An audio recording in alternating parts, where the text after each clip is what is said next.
बिस्मिल्लाहिर्रहमानिर्रहीम। अस्सलाम वालेकुम स्टूडेंट्स। आज जिस तरह हमने लास्ट वीडियो में डिस्कस किया था प्रॉपर्टीज़ ऑफ एंगल्स को, जितने भी उसकी प्रॉपर्टीज़ थी मैंने आपको बहुत डिटेल में एक्सप्लेन की थी। तो काइंडली इस वीडियो को देखने से पहले, अगर किसी ने वो वीडियो नहीं देखी है तो इस वीडियो को देखने से पहले उस वीडियो को बहुत अच्छे से देख लें, तो आपके लिए वीडियो बहुत ईजिली आपको समझ आ जाएगी। ठीक है, उन्हीं प्रॉपर्टीज़ के मैं आपके सामने कुछ एग्जाम्पल्स आपको करवाऊँगी। जैसे कि फॉर एग्जाम्पल मेरे पास डायग्राम है ये वाली।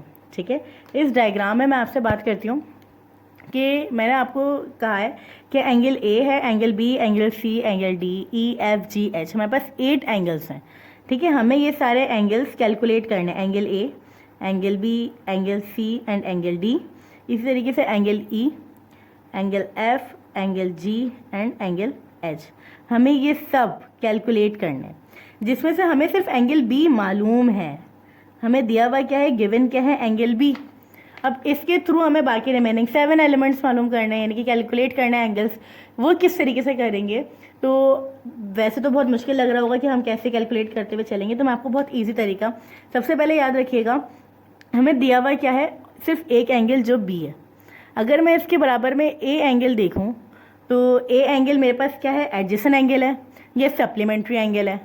ठीक है, अगर मैं ये देखती हूँ तो एंगल ऑब्वियसली सप्लीमेंट्री एंगल, अगर मैं आपसे बोलूँ angle A plus angle B मेरे पास बराबर किसके होना चाहिए, 180 डिग्री के।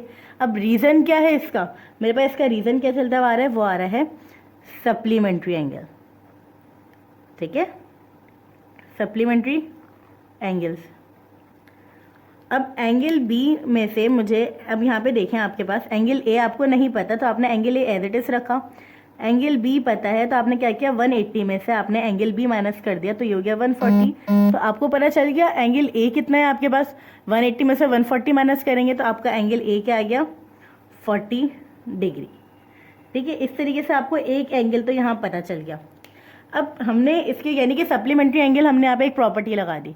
अब इसके साथ क्या हम एक दूसरी प्रॉपर्टी देख सकते हैं कि एंगल ए बराबर है एंगल डी के। रीज़न क्या है इसका, रीज़न हमारे पास है वर्टिकली अपोजिट एंगल। ठीक है, यानी कि जो एंगल ए है, एंगल ए 40 डिग्री है तो एंगल डी भी कितना होगा, 40 डिग्री। इसी तरीके से मैं आपसे बोल सकती हूँ एंगल बी बराबर है एंगल सी के। रीज़न वही vertically opposite angle, vertically opposite angles. ये सारी चीज़ें मैं आपको बहुत डिटेल में प्रीवियस अपनी वीडियो में बता चुकी हूँ, तो वो देखने के बाद आप ये देखेंगे तो बहुत अच्छे समझ आएगा।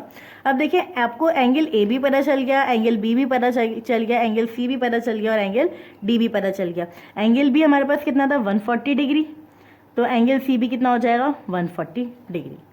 अब हम आते हैं ई एफ जी एच। अब मसला ये है कि आपको ऊपर वाले पोर्शन में बी तो दिया हुआ था, इसलिए आपने बाकी रिमेनिंग एंगल्स कैलकुलेट कर लिए।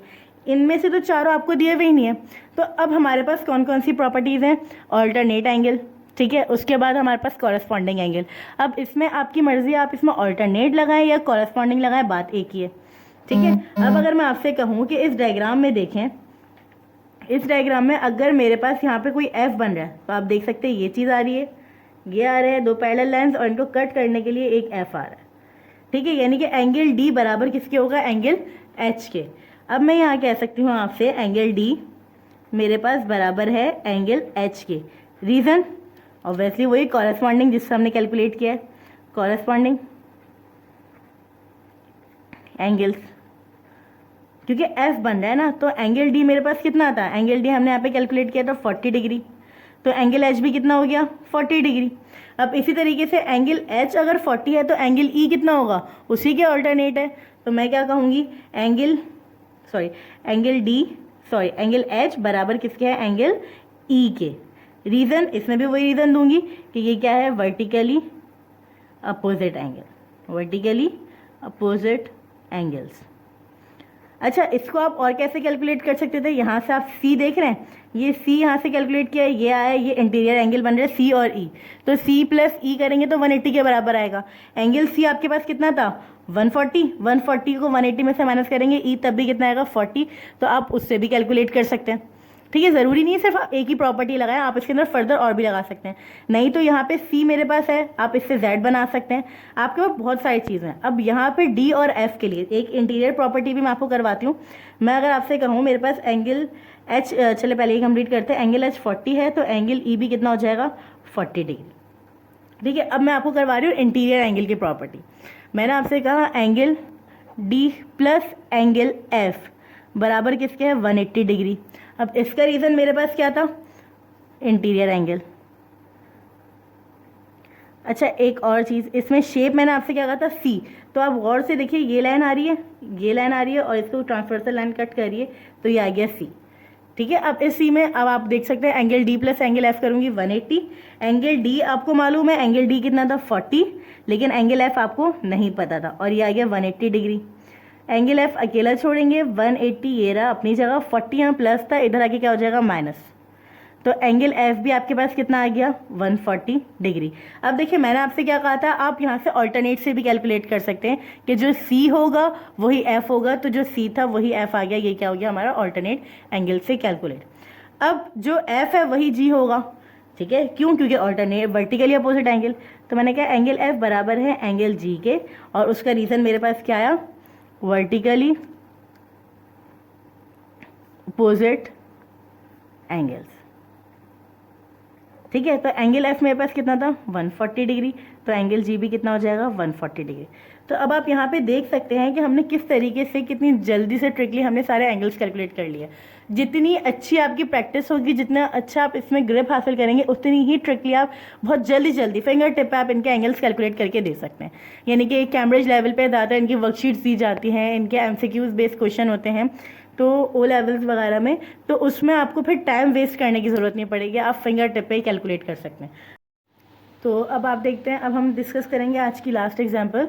अब इसके अंदर देखिए आपको क्या दिया हुआ है, एक एंगल दिया हुआ है 60 डिग्री, एक एंगल दिया हुआ है 75 डिग्री, और उससे कहा हुआ है angle W X Y Z calculate करके बताइए।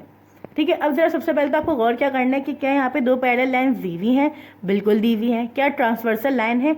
अच्छा अब यहाँ पे दो ट्रांसवर्सल लाइन है, यानी कि एक आपको ये लाइन दी हुई है, ये दो पैरेलल लाइन को कट करिए तो एक ट्रांसवर्सल लाइन ये है जिसको हम आर एस कह सकते हैं, और एक ट्रांसवर्सल लाइन मेरे पास कौन सी है पी क्यू, जो दो पैरेलल लाइन से कट करिए।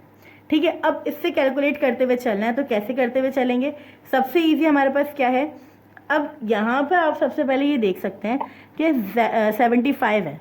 ठीक है, मैं इसे तो कैलकुलेट कर लूँगी, लेकिन एक यहाँ पे मैं अगर आपसे कहूँ कि मेरे पास ये ऑल्टरनेट है तो नहीं हो सकता है, क्यों, क्योंकि ये लाइन और ये लाइन पैरेलल नहीं है। ठीक है, पैरेलल लाइन सिर्फ ए बी सी डी है, इस जो भी एंगल बनेगा वो मैं इसके अकॉर्डिंग लेके चलूँगी। ठीक है, अब देखें, अब अगर मैं आपसे बात करती हूँ एंगल एक्स की, तो सबसे पहले मुझे एंगल एक्स कैलकुलेट करना है। उसके लिए मुझे पता होना चाहिए कि अगर मैं बात करती हूँ लाइन पी क्यू की, तो मैं कह सकती हूँ angle x plus angle 60 is equals to 180 degree, और इसका रीज़न क्या होगा, एज यूजुअल हमें पता है वो क्या है, सप्लीमेंट्री एंगल, सप्लीमेंट्री एंगल। ठीक है, तो एंगल एक्स कैलकुलेट करने के लिए 180 में से मैं 60 डिग्री माइनस कर दूंगी, तो 60 डिग्री माइनस करने के बाद मेरे पास एंगल एक्स यहाँ पे क्या बचा 120 डिग्री। इसी तरीके से अब हम बात करते हैं एंगल वाई पे। अब एंगल वाई देखूँ या एंगल जेड, सबसे पहले हम एंगल जेड देखते हैं। तो एंगल जेड मेरे पास यहाँ पे क्या सी बन रहा है, यहाँ पे शेप, यानी कि दो पैरेलल लाइन जो है वो आ रही है, उसे ट्रांसफर्स करने के लिए यहाँ पे मैं देखें आराम से सी का शेप कैलकुलेट कर सकती हूँ। जब सी का शेप मैं बना रही हूँ तो इसका मतलब है angle Z plus angle x बराबर किसके होना चाहिए 180 डिग्री के। हमें एंगल जेड नहीं पता, लेकिन एंगल एक्स तो पता है, और वो कितना है हमारे पास 120 डिग्री, इनको सम करने के बाद बराबर क्या है 180 के। ठीक है, इसके आगे प्रॉपर्टीज़ की क्या है, इंटीरियर एंगल।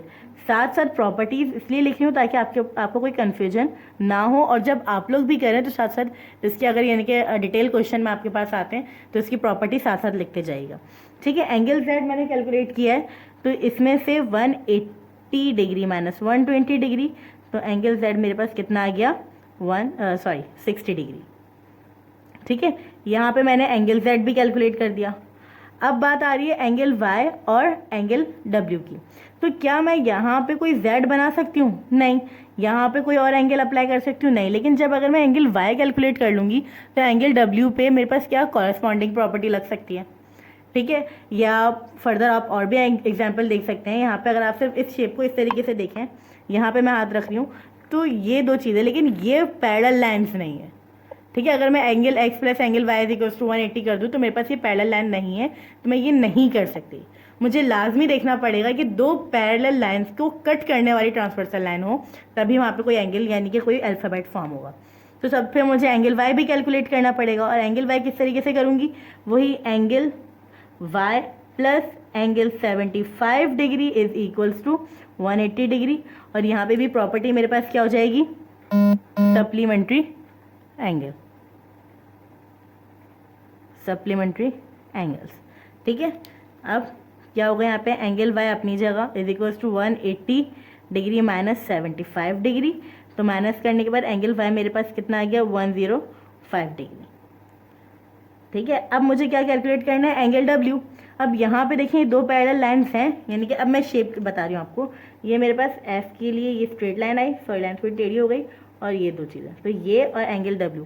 तो मैं यहाँ पे कह सकती हूँ एंगल y बराबर है एंगल w के, और उसका रीज़न क्या है? Corresponding angle,